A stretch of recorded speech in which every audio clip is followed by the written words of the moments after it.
My name is Stephanie Hume. I'm a clinical psychology PhD student at UCLA.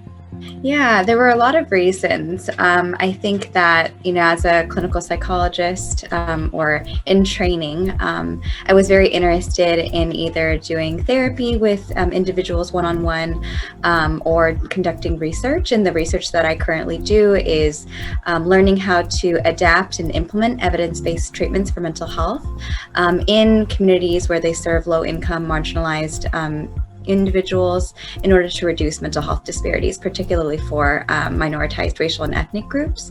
And so I knew that that was the population that I wanted to work with. And so I kind of tried that out and saw that whether or not I liked doing therapy one-on-one. And I really did enjoy it a lot. But I found myself sort of missing that systemic component, that sort of the innovation, the ability to work together with a group of individuals on a problem. And I think it was the research components that I was missing. And so I really wanted to make systemic change. And I think that's why I pursued a PhD conducting research while also getting to do therapy as well. Definitely. I mean, every day is different and every year is different. I'm in a 6-year program and partially, and I think what's unique about the clinical psychology PhD is that you're sort of doing all the other things on top of doing clinical work as well. So for example, well, at least this year, Mondays and Thursdays, my entire days are at a clinical practicum where I'm again delivering therapy at a community-based site, primarily for low-income and marginalized families. I work particularly with children and adolescents. I also teach, so I'm doing TAing. I love working with students. I also mentor my own undergraduate students in their own independent research projects. At the same time, I also take my own classes geared towards the graduate program and meeting those requirements that I need. I'm also mentored by my faculty advisor, and I do research as well on days where I'm able to find the time, and that looks like in various different ways. You could be analyzing data, you could be collecting data, you could be conducting interviews with our community partners to kind of learn more about their expertise and learn about what you can do to help them, what types of treatments would be helpful to implement in their communities based off what they think and what they know.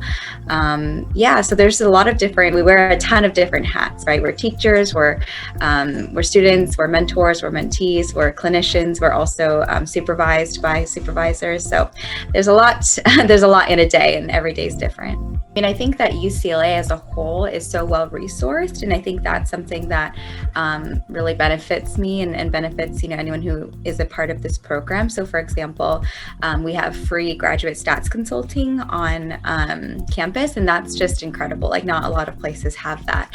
That's one very specific thing, but honestly, I think for me, what really makes the program is the people. I have an amazing faculty advisor. Her name is Dr. Anna Lau. She's faculty here at UCLA.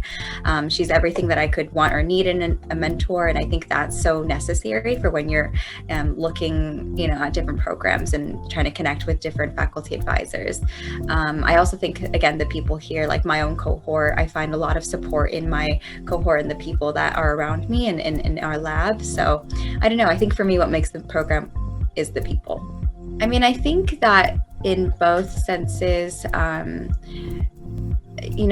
I definitely was somebody who took a little bit of my time to kind of get to where I am. So right after graduating from undergrad, again, I was sort of exploring different pathways in terms of whether I was more interested in clinical practice or research. And so I did like a year or so as a case manager, providing case management for previously homeless adults with severe mental illness at a community-based site. And I really, really loved that experience. But I also learned so much about sort of the gaps, like, in a publicly funded setting, oftentimes those resources are limited. And so I saw that there were a lot of gaps in the types of treatments that my clients were getting. And I was really interested in sort of how do we meet that challenge? How do we break down that barrier? And that's when I discovered the field that I'm in called implementation science, where it's really about learning how to implement evidence-based practices that work in settings that really need them, particularly for minoritized communities.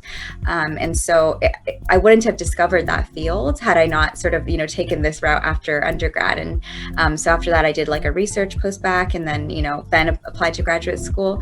So I think my advice really would be that, it's okay to take your time. I know know that, like, if you're watching this and you're a junior or a senior, it can feel so much societal outward pressure to kind of like have something straight out of undergrad.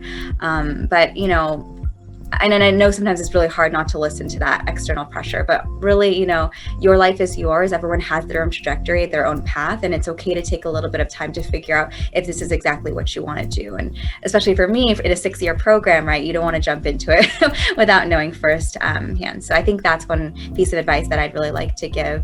And then I think, like, specific to applying to graduate school, like, oftentimes I would say, there is a bit of a hidden curriculum, which I think can really disadvantage those who aren't as connected as others. And so just want to say there's a lot of resources out there online that are being developed that are more open access to kind of like how to write a successful personal statement. What are the components that you need? Are you eligible for a fee waiver? All of those things, I think, like, definitely do research online to find those resources because it can be really, really beneficial for a successful application. Nothing more I'd like to add, but, good luck, go Bruins. I really wish you all so much, luck on your journey.